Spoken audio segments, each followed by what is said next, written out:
வணக்கம். ஆண்டாள் திருவடிகளே சரணம்.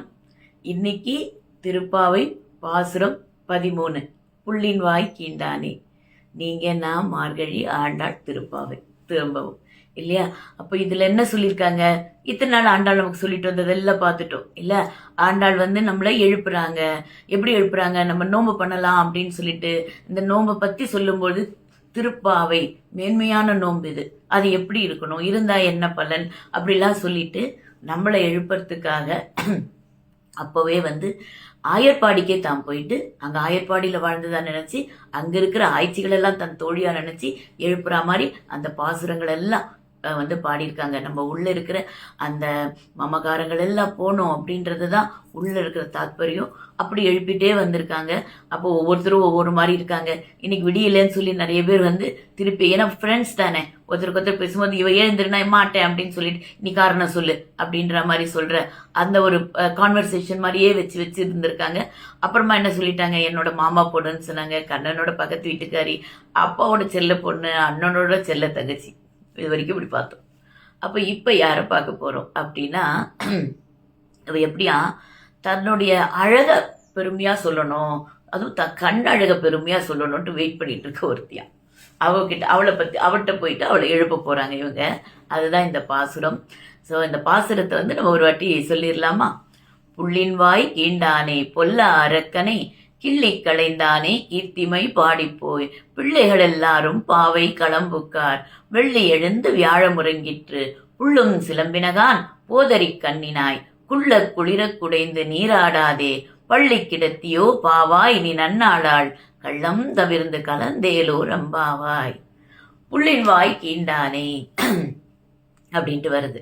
இது என்ன ஆகுது, இவங்க எல்லாரும் கிளம்பி போன வாட்டி மனத்துக்கினியானே, ஏன்னா கீழ்வானம் வெள்ளன்று எருமை வீடில் என்ன பண்ணிட்டாங்க, கண்ணனை பத்தி மட்டும் பாடினாங்க, மல்லர்கள் எல்லாம் வின் பண்ண வேண்ட்டு. அப்புறம் பார்த்தா போன பாசுரத்துல என்ன பண்ணாங்க, ராமாவதாரத்தை மட்டும் பாடினாங்க இல்லையா? இதெல்லாம் ஒருத்தி கேட்டுட்டு பக்கத்து வீட்டுல படுத்துக்கிட்டு இருக்கா. இவங்கெல்லாம் வராங்க. வந்த உடனே எழுப்பின உடனே அவன் சொல்றா, என்ன நீங்க ராமாவதாரத்தை மட்டும் பாடுறீங்களா இல்ல கண்ணன் மட்டும் பாட போறீங்களா அப்படின்னு கேட்கிறானா. அப்போ அவங்க சொல்றாங்களா, இல்லையே நாங்க கண்ணனையும் பாடி ராவனையும் பாடி எல்லாரையும் பாடி தானே உன்னை எழுப்புறோம் அப்படின்னு சொல்லிட்டு, புள்ளின் வாய் கீண்டானே பொல்லா அரக்கனை. இந்த புள்ளின் வாய் கீண்டானே கிருஷ்ணாவதாரம். என்னன்னா கொக்கு ஒரு அரக்க கொக்கா வருவான், வந்துட்டு கண்ணன் அப்படியே முழுங்கிடுவான். முழுகின உடனே கண்ணன் என்ன பண்ணுவான், அவன் வயிற்றுல போய் நெருப்பா நின்றுவான், அப்படி எரிய ஆரம்பிச்சிடும், வயிறு எரிய ஆரம்பிச்சிடும், அப்படியே துப்பிடுவான். துப்பின உடனே என்ன பண்ணுவான், கண்ணன் திருப்பி இந்த இதெல்லாம் கொத்த வருவான் பாருங்க. அப்ப அந்த கொக்கோட வாயை அப்படி கிழிச்சு அப்படி தூக்கி போட்டுருவான் கண்ணன்.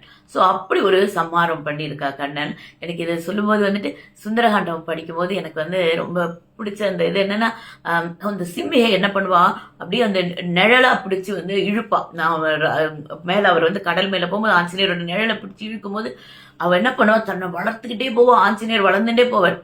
அவன் தன்னை ரொம்ப வளர்த்தோடனே ஆஞ்சநேயர் குட்டியா மாதிரி அப்படியே சடக்குன்னு அவளுடைய வாய்க்குள்ள போய் அவளோட உயர்நிலையை கிழிச்சிட்டு திருப்பி அப்படியே வெளியில வந்துடுவார்.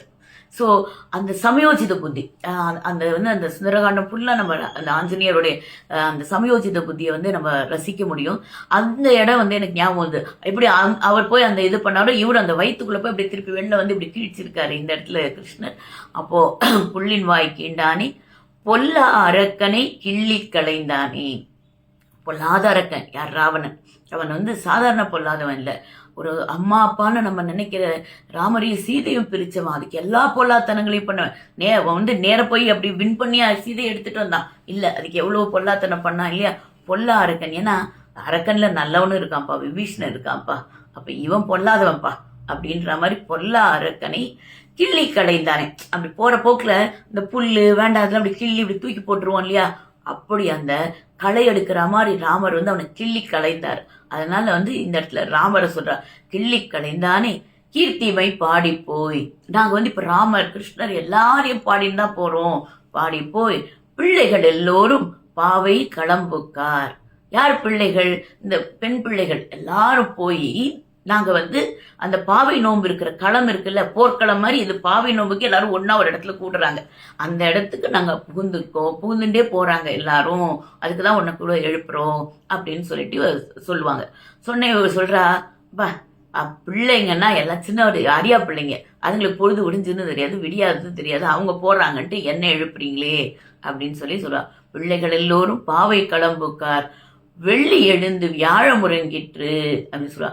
பொழுது விடிஞ்சிருச்சுமா, வியாழக்கிழமை போயிடுச்சு, இது வந்து சுக்கிரஹோரம் வந்துருச்சு, வெள்ளிக்கிழமை வந்துருச்சு, எழுந்துரு அப்படின்னு சொல்லிட்டு இந்த பாசுரத்துல வருது. வெள்ளி எழுந்து வியாழ முறங்கிற்று புல்லும் சிலம்பினகா. அப்ப அவ சொல்லுவா வந்துட்டு, நீங்க எல்லாம் சும்மா வந்து கூடிட்டு இது போச்சு அது வந்துச்சுன்னு சொன்னா நான் நம்ப மாட்டேன் அப்படின்னு சொல்லுவா. உடனே அவங்க சொல்லுவாங்க, புல்லும் சிலம்பினகான் அப்படின்னு சொல்லுவாங்க. ஆல்ரெடி புல்லும் சிலம்பினகான் அந்த பாசுரத்துல பார்த்தோமே, திருப்பி ஆண்டாள் அதே புல்லும் சிலம்பினகான் சொல்றாளே அப்படின்னு பார்த்தா, அது வந்து கூட்டுக்குள்ள குசுகுசுன்னு பேசிக்கிட்டு இருந்ததுதான். ஓகேங்களா. இது வந்து எப்படி அப்படின்னா, வெளியில போய் இறை தேடுற அந்த சத்தம் இன்னும் ஆறாவரமா நல்லாவே விடிஞ்சிச்சு வா அப்படின்னு சொல்லிட்டு புல்லும் சிலம்பினகான் உடனே சொல்றாளாம். எங்கேயானா ஒரு ஒரு ஒரு ஓரறிவு இருக்கு, 2 அறிவு இருக்கு, அந்த மாதிரி அந்த பறவைகளோட சத்தத்தை வச்சு விடிஞ்சிருச்சு வான்னு சொன்னா நான் நம்பணுமா அப்படின்னு கேட்குறான்.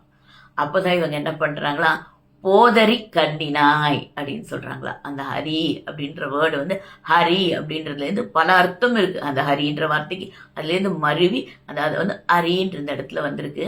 இது என்ன இது வரும் அப்படின்னா, மான் போன்ற கண்களை உடையவளேன்னு ஒரு அர்த்தம் எடுத்துக்கலாம். இன்னொன்று வந்து குவளை மலர் போன்ற கண்களை உடையவளே அப்படின்னு எடுத்துக்கலாம். இல்லைன்னா அந்த மலர் மேல மொய்க்கிற வண்டு போல கண்ணை உடையவளே அப்படின்னு எடுத்துக்கலாம். 4வது அர்த்தம், அந்த மலருக்கே ஒரு ஒரு எதிரியாட்டம் நிக்கிற கண்ணுடையவளே, அவ்வளோ பவர்ஃபுல்லா ஒரு டஃப் கொடுக்குறவளே அப்படின்ற மாதிரி போதரி கண்ணினாய் அப்படின்ட்டு இப்போ அவளுக்கு வந்து அவளை பாராட்டிடுறாங்க.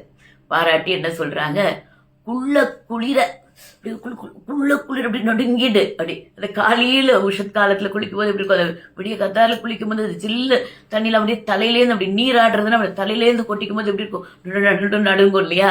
அந்த குள்ள குளிர சக்கச்சவேல் இருக்குப்பா வானம், கனகனையில் இருக்காது. அந்த வந்து ஒரு அழுத்தி அந்த ஒரு என்ன சொல்றது, அதோடைய இது வந்து பெருசாக்கி சொல்றதுக்கு என்ன பண்ணுவோம் நம்ம, அதை 2 டைம் அப்படி சொல்லுவோம் இல்லையா. அந்த மாதிரி குள்ள குளிர, சாதாரண குள்ள குளிர குடைந்து நீராடாதே. அந்த மாதிரி வந்து உடம்ப வந்து அப்படி அந்த இதை வந்து அந்த தண்ணிக்குள்ள உன்னை குடைஞ்சிட்டு அப்படி நீராடாம பள்ளி கிடத்தியோ பாவாய், இப்படி படுத்துட்டு இருக்கியே பாவாய் நீ நன்னாளாள் அப்படின்னு சொல்றாங்க. இது ரொம்ப நல்ல நாள், இப்படி தூங்கிடாத அப்படின்னு சொல்றாங்க. ஏன் இது நல்ல நாள், இதுக்கு முன்னாடி ஏன் அப்படி குளிக்கணும்ட்டு இன்னொரு இடத்துல சொல்லும்போது எப்படி சொல்றாங்கன்னா, பரதாழ்வார் வந்து வெளியே ரொம்ப இருட்டில் போய் குளிச்சிருவாராம் பாவம் இல்லை. அவருக்கு வந்து அந்த பீப்புள் எல்லாம் வந்து அண்ணனை போய் காட்டு காமிச்சுவேன் அப்படின்னு சொல்லிடுவாங்க, தன்னை யாரோ ஒருத்தர் பார்த்துடக்கூடாதுன்றதுக்காக அப்படி விடிய காத்தால குளிப்பாங்களாம். எனக்கு சாரதா தேவியை பற்றி படிச்சிருக்கேன். அப்போ படிக்கும்போது சாரதா தேவி வந்து யார் கண்ணிலையும் படாமல் அவங்களுக்கு ரொம்ப நீண்ட கூந்தல் இருக்குமா. அவங்க வந்து அந்த தவம் ஏற்ற அந்த அம்மா வந்து அவ்வளோ விடிய காத்தால போயிட்டு வந்து குளிச்சுட்டு வருவாங்களாம். அந்த தன்னுடைய அந்த தவோ இதை வந்து இருப்பாங்க. அப்போ அந்த அந்த விடியறதுக்கு முன்னாடி போய் குளிக்கிறதுன்றது வந்து இந்த மாதிரி எல்லாம் சொல்லப்பட்டிருக்குல்ல நம்ம படிக்கிற இதிலெல்லாம். அப்படி அந்த அந்த குளிக்காம இப்படி தூங்குறியே அப்படின்ற மாதிரி வருது. அப்போ குள்ள குளிர குடைந்து நீராடாதே பள்ளி கிடத்தியோ பாவா இப்படி தூங்குறியே, இப்படி படுத்துட்டு இருக்கியே நன்னாளாள் அப்படின்ட்டு வருது. நல்ல நாள்ப்பா ப்ளீஸ், இது ஒன்றா நல்ல நாள் வாங்கப்பா அப்படின்னு சொல்லுவோம்ல. அதே மாதிரி இந்த இடத்துல ஒரு விஷயம் என்ன சொல்லணும்னா, ராமர் வந்து சீதையை பிரிஞ்சு போய் இது பண்ணும்போது சொல்லுவாராம் வந்து, எனக்கு ஒரு அம்பு இங்கேருந்து விட்டு ராவணனை இப்போ நான் இது பண்ணிட முடியும், கொன்னுட முடியும், அவர் சீதை இருக்கிற இடம் தெரிஞ்சிடும் அவருக்கு. அப்போ சொல்லுவாராம், எனக்கு அது வருத்தம் இல்லை, ஆனால் இத்தனை நாள் சீதையோட நாட்கள் போயிடுச்சே, அவ கஷ்டப்பட்டாளே, அந்த நாட்களை என்னால் திருப்பி தர முடியாதே. நாள் போனா வருமா, நேரம் போனா வருமா, இது எவ்வளோ ஒரு இம்பார்ட்டண்ட்டான பாயிண்டிங்க ஆண்டாள் நமக்கு சொல்லி தராங்க இல்லை. இந்த நொடி இப்போ இந்த செகண்ட் உங்க கூட பேசுறேனே, இது எனக்கு திருப்பி வருமா, நாளைக்கு வேணா திருப்பி இந்த டைம் வரும் இல்லையா. அப்போ அந்த நாள் போனா வராதுன்றத நம்ம வாழ்க்கையில உணரணுன்ற இதை வந்து இந்த இடத்துல வந்து மென்ஷன் பண்றாங்க. நன்னாள் குள்ள குளிர குடைந்து நீராடாதே பள்ளி கிடத்தியோ பாவாய் நன்னாளாள் கள்ளம் தவிர்ந்து கலந்தேலோ ரம்பாவாய். நீ உள்ள தனியா நீ மட்டுமே சொல்லிக்கிற கள்ளத்தனமா, அதை ப்ளீஸ் தவிர்த்துட்டேன், தவிர்த்துட்டு எங்களோட சேர்ந்து குளிர்ந்து சேர்ந்து சொல்லலாமா ஏன் அப்படின்ற பாசுரம். இன்னொரு விதத்தில் இதுக்கான பகவத் விஷயங்களை நம்ம எடுத்துக்கிறோம் அப்படின்னா எப்படி வரும் அப்படின்னா, கருடாழ்வார் தான் அந்த புள்ளின் வாய்க்கு புள்ளி அப்படின் போதே கருடாழ்வார் சொல்றது அவர் வேதத்துக்கு ஒப்பானவர். அந்த வேதத்துக்கு ஒப்பான அந்த கருடாழ்வார் சொல்லும்போது அந்த வேதத்துக்குள்ள இருக்கிற அந்த எம்பெருமான் அவர் தூக்கிட்டு இருக்கிற அந்த எம்பெருமான எல்லாரும் சேர்ந்து பிள்ளைகள் எல்லோரும் அந்த பாவை களம் அப்படின்றது பகவத் விஷயத்தை பேசுற அத்தனை பேரும் இருக்கிற இடத்துல சேர்ந்து அந்த பொல்லா அரக்கன்றது நம்ம உள்ள இருக்கிற அந்த ஈகோ எல்லாத்தையும் அழிச்சிட்டு அந்த பகவத் விஷயம் பேசுறவங்க இருக்கிற இடத்துல சேர்ந்து நாமும் குளிர சேர்ந்து அதை குளிர்ந்து எல்லாரும் சேர்ந்து அந்த பகவான் நாம சொல்லும்போது அப்படியே மனசெல்லாம் ஆன்மா அப்படியே குளிர்ந்து போயிடும். அப்படி சேர்ந்து சொல்லணும் அப்படின்ற தாத்பரியம் இது உள்ள சொல்லப்பட்டிருக்கு.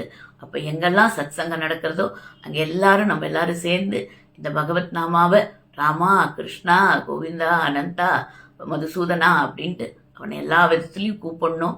இந்த திருப்பாவை இந்த 30 நாள் மட்டும் இல்லாமல் வாழ்நாள் முழுக்க சொல்லணும். இது அர்த்தங்களை ரசித்து இது உள்ள சொல்லப்பட்டிருக்கிற தாத்பரியங்களான நம்மளோட ஈகோ, நம்மளுடைய அந்த பொறாமை, அந்த மாதிரி வேண்டாத கோபம், இது எல்லாத்தையும் அழித்து நேரம் தவறாமல் நம்ம நேரத்துக்கான மதிப்பை கொடுத்து நம்ம வாழ்க்கையை தொடர்ந்து பயணிக்கணும்.